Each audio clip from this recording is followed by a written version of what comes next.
ay pila papunta na doon sa barko.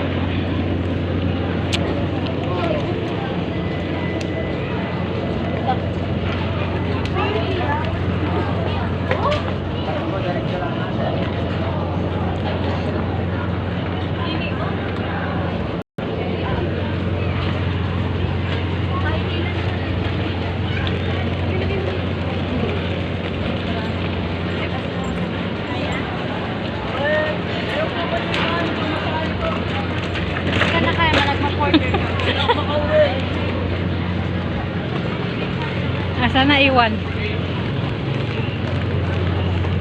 Doon magpakarga ka na sa ayam ng dalain nga to. Nga Bon, no? Bon, halika na, Bon. Bon, dito, Bon. Yan ang bit-bit mo pa? Yan mga yung kaya ano? Kanino ba? Ito na ito sa tuwing ito sa likod.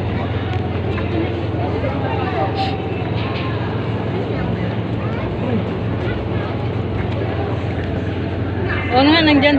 O nga, o sa kanya. Yung sa... Ayan, sabay-sabay mo ito akong tawag. Oo. Yan po yung sasakyan namin ngayon, Tugu. First time, makatugo. Lagi kasi Montenegro eh. Ngayon naman magtugo kami, laki nga. Nasaan pala muna tayo? Ito daming pasahero. Ganda na yung Batangas Port. Oh. Ang haba na pati.